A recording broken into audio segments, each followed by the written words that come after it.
Good afternoon, ladies and gentlemen. We are continuing our full coverage of the President Abdel Fattah el-Sisi to Berlin to participate in the Petersburg climate dialogue. This came as Egypt and Germany coach this edition of the Petersburg climate dialogue as kind of preparations for the COP27 summit or conference, which is going to be hosted by Egypt in November in the Red Sea resort of Sharm el-Sheikh. Well, President Abdel Fattah el-Sisi is going to continue with having many talks and many meetings on the sidelines of his participation in this big event. And well, the head of state was received by his German counterpart, Frank-Walter Steinmeier, and they held talks focusing on a number of issues of mutual concern, in addition to, of course, the climate change issue, which is topping the agenda due to the big event, which, as I said, is taking place in the German capital. But before that, or earlier, President Sisi met with Peter Lursen, owner and board chairperson of German boat builder Lursen, to discuss cooperation in the maritime industry. And during the meeting, the head of state stressed the importance Egypt attached to promoting cooperation with the German company, with its expertise and also with its global good reputation in training human cadres to be able to open new horizons and to invade the market of this vital industry, maritime industry. We have more details in the coming report, and then we are going to be back to continue our full coverage. President Abdel Fattah el-Sisi received on Sunday Peter Lursen, CEO of the German company Lursen of the Maritime Industries in Berlin. This came in the presence of Ahmed Khalid, commander of the Strategic Command and supervisor of military industrialization, and the Egyptian ambassador in Berlin, Khalid Galal. The official spokesman for the presidency, Bassem Rori, stated that the meeting witnessed the follow-up of cooperation frameworks between the Egyptian side and the German company, which has long expertise in the field of the maritime industries, the development of the arsenals. The cooperation would also provide training programs for technical workers and raising the capabilities of Egyptian cadres in this field in accordance with international standards in cooperation with one of the biggest shipbuilders in the world. During the meeting, President el-Sisi stressed the importance that Egypt attached to cooperation with the German company, given the global professional reputation it enjoys in the field of marine industries. On his part, Lursen expressed his keenness in the joint cooperation with Egypt in the fields of naval shipbuilding, as well as the promising opportunities for direct investment in Egypt, especially with the comprehensive development undertaken by the state in the infrastructure sectors during the past years.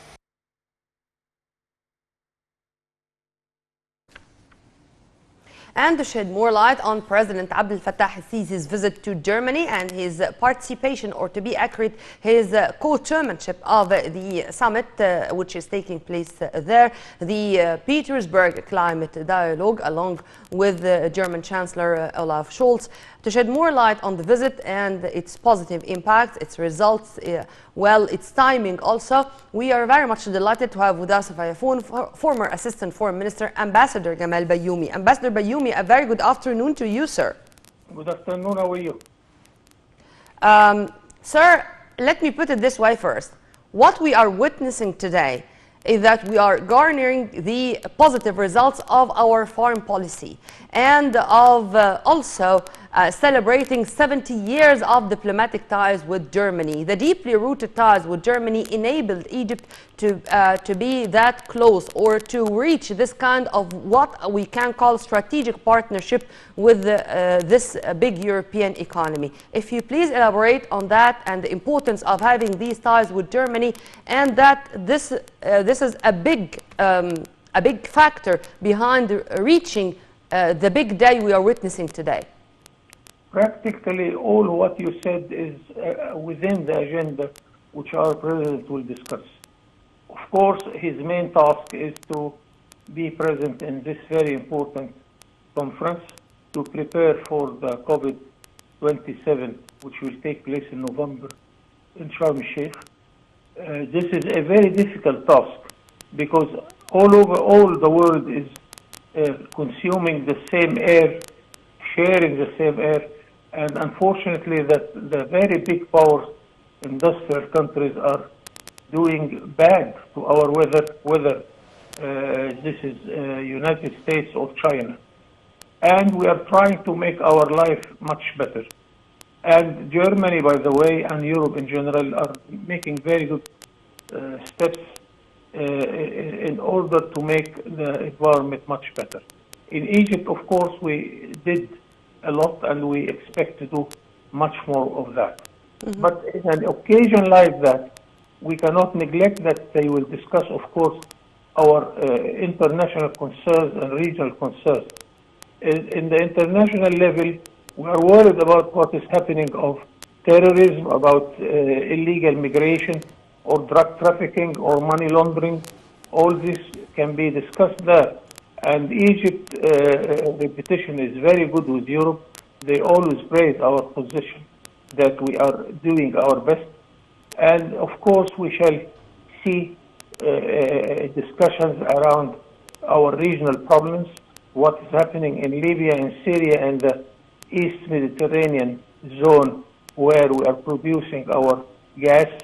Egypt is a candidature to export power to Europe, whether electrical power, and we started to establish the line to transfer electric power from Egypt to Greece and Cyprus. Of course, the gas also is another story because Egypt's discoveries are big, and maybe we can help Europe in order to get its gas. On the bilateral level, of course, when our president meet his counterpart, the German chancellor, they will discuss, of course, the bilateral relation between Egypt and Germany. And Germany is a very old friend and partner in many fields, especially in development affairs. I recall here that Germany built in Egypt power stations for electricity as much as 6 times Aswan High Dam. Also, Germany in the field of transport, if you are traveling between Cairo, Alexandria, and Al Alamein, this is a German technology, by the way.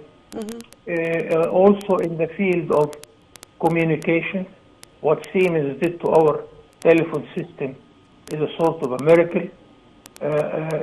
Many fields, electricity also, and railways, we are buying now the very fast electric railways. Anyway, the agenda is open to discuss all these matters. So, as a matter of fact, our president is engaged in all these items, and of course I wouldn't neglect any item coming to your mind or my mind as end users to whatever it will take place. Just to echo what you have just said, sir, the very first meeting which took place between President Abdel Fattah el-Sisi and one of the German high-ranking industrial figures. It was yesterday, and it was with the CEO of the Larsen Boat Builder company, private company, and it's a leading figure, as I said, and the president said that maritime industry is one of the industries which Egypt look forward to instill here in Egypt.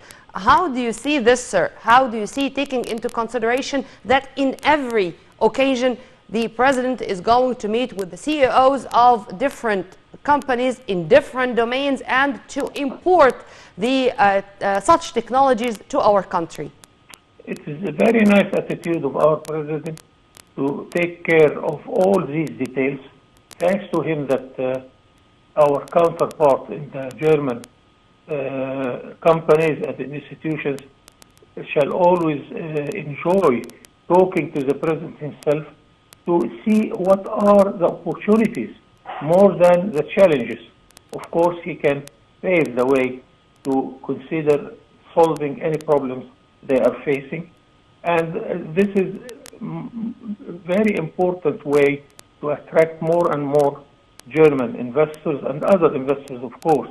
And we have a good reputation. Egypt is one of the most important countries in our area attracting foreign direct investment, and we have a good reputation. But still we have homework very hard homework to be done. Bureaucracy is still there. Banking system must be ameliorated than it is now. Many things we have to do, and it's very good that the President himself is looking for these matters so he can give his advices to all his partners and to all his colleagues in the Egyptian government in order to solve any problem.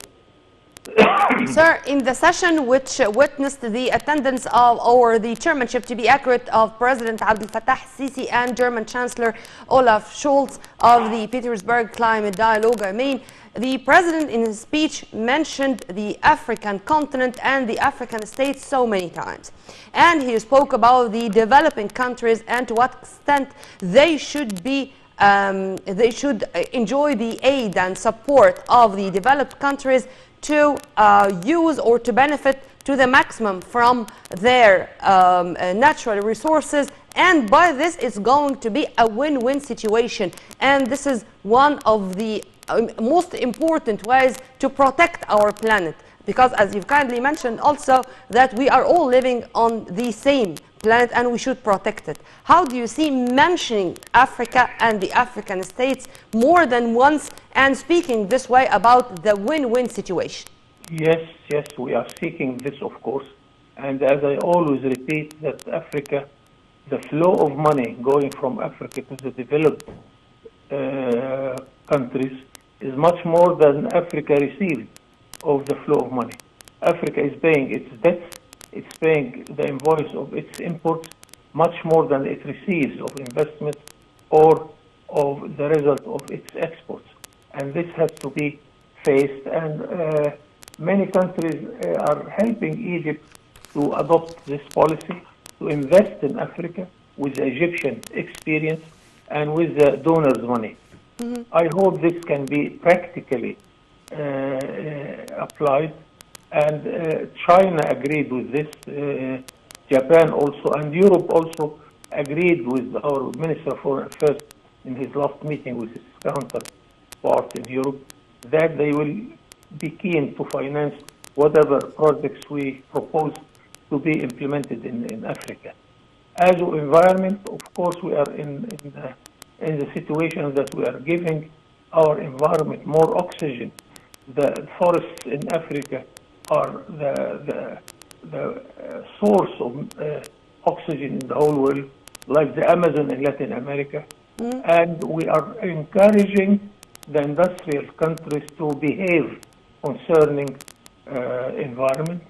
Germany especially helped us with the Ministry of Environment in Egypt to make our environment much better. They help us to treat our waste correctly, and this is a sort of an old project. It is implemented right now. Many fields are there to be discussed, and I am happy that our President really is very active doing all these businesses all together.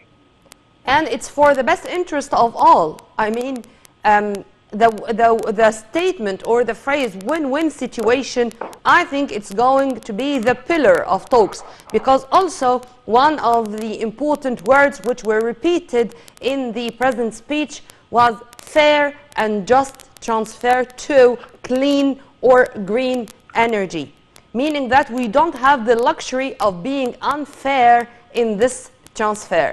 If you agree with me on that. Yes, you are absolutely right.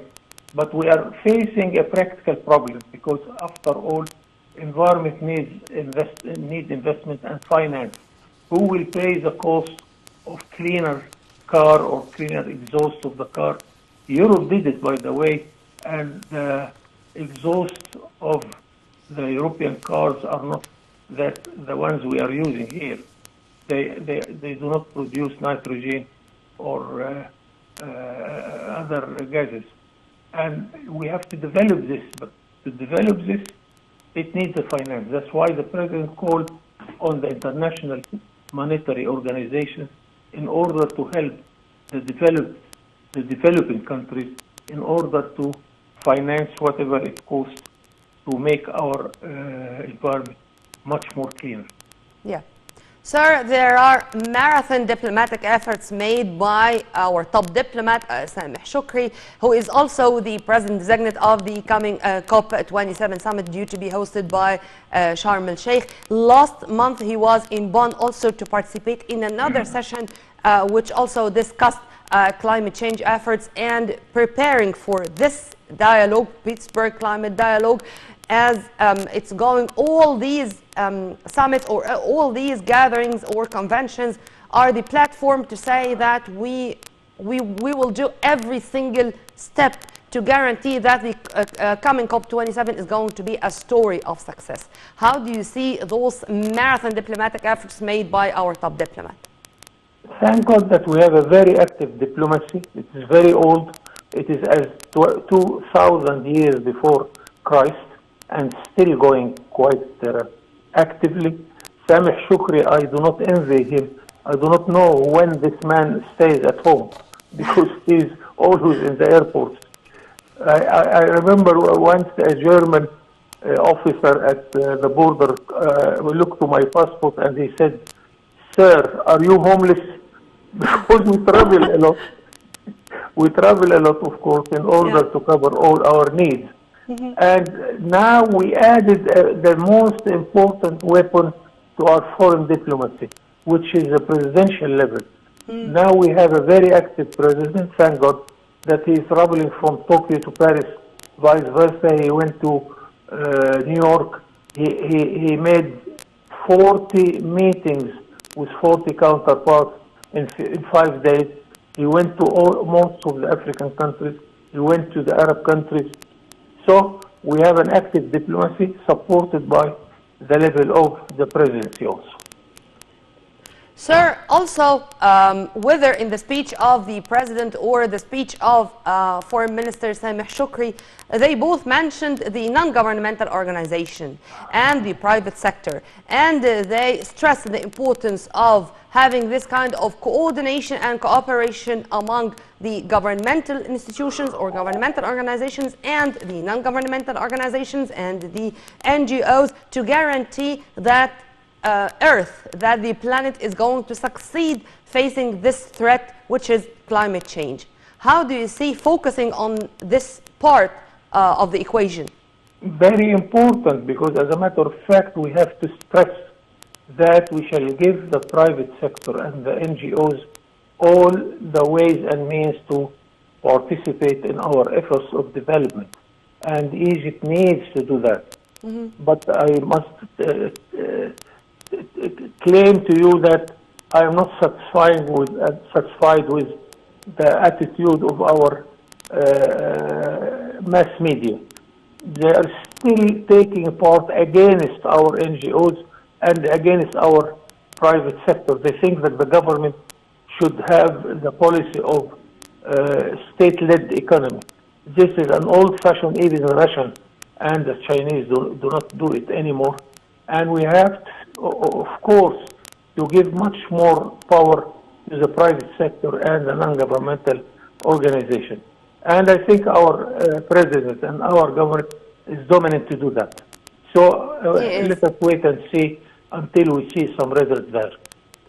Well, sir, thank you very much for your input. We were very much delighted to have with us via phone former Assistant Foreign Minister, Ambassador Gamal Bayoumi. You're always an added value to our program, sir. Thank you very much. Thank you. And to continue with another report detailing the activities of our foreign minister, our Egypt top diplomat, Sameh Shukri. Shukri said Monday that the 13th Petersburg Climate Dialogue in Berlin constitutes a turning point in facing climate change. The Egyptian FM and his German counterpart, Annalena Baerbock, opened the event today, and in his word, Foreign Minister Shukri said that he is seeking to make the COP27 on top of the priorities of at the international level. Let's have a closer look. Danger. Protecting the planet should therefore remain our greatest priority.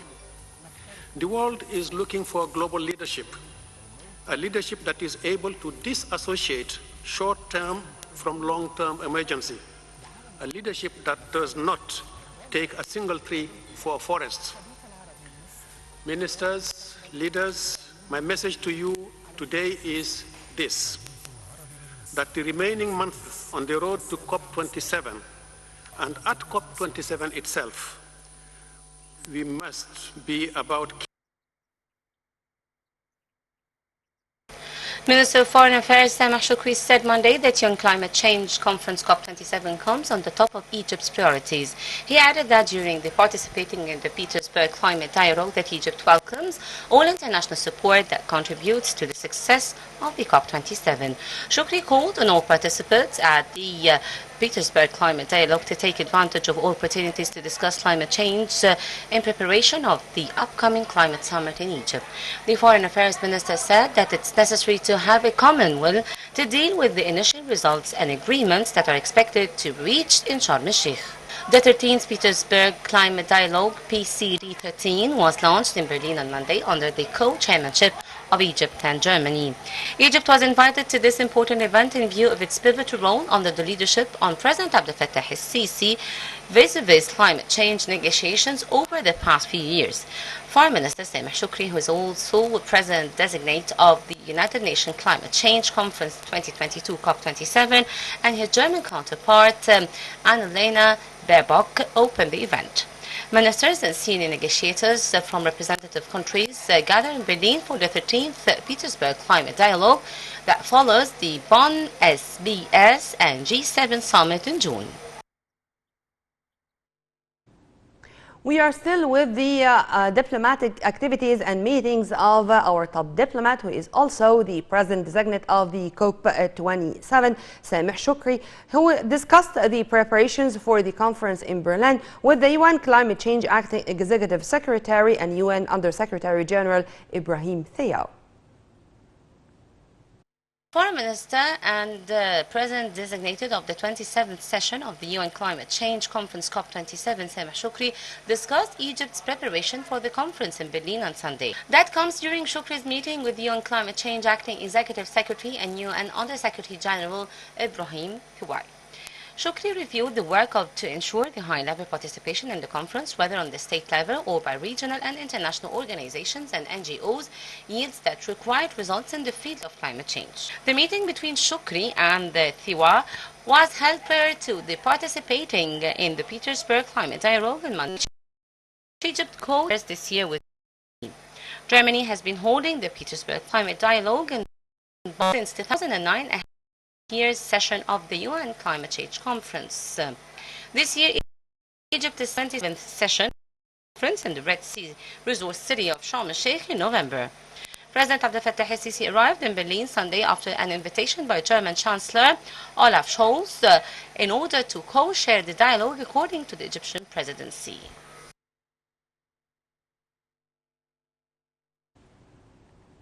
Ladies and gentlemen, here is a reminder of the activities which took place in Berlin today. First, the inaugural session of the Petersburg Climate Dialogue was opened and co-chaired by German Foreign Minister Annalena Baerbock and her Egyptian counterpart Sameh Shoukry, as both introduced the most important topics which are going to be discussed throughout the dialogue. After that, President Abdel Fattah el-Sisi was received by his German counterpart Frank-Walter Steinmeier in the German Presidential Palace. The president held talks with Steinmeier. After that, as we see it right now, this is part of the speech of President Abdel Fattah el-Sisi in the session, which was also co-chaired by the German and Egyptian sides. The president, along with the German Chancellor Olaf Scholz, in the president's speech, he tackled a number of points topping the list, the preparations ahead of the COP27, which are going to be hosted by Egypt in November in the Red Sea resort of Sharm el-Sheikh, the importance of putting funding mechanism for particularly the developing countries which are also facing this threat. He also said that a just transfer to green and clean renewable energy is a must for the full protection of our planet. Well, Egypt wishes to focus in COP27 on ensuring implementation of the Paris Convention and to build on what was achieved, whether in Paris Convention or in Glasgow. Well, this was just a reminder of the events which took place, and we are going to follow minute by minute the presidential activities in Berlin. The president arrived in Berlin yesterday upon the invitation by the German Chancellor to co-chair the big event, the Petersburg Climate Dialogue, the 13th edition of the important global gathering tackling climate change. Well, by this we come to the end of this special coverage. Stay tuned on Nile TV International for more updates, and for more details please log on to www.nileinternational.net. Many thanks for watching. This was Nermeen Abdurrahman.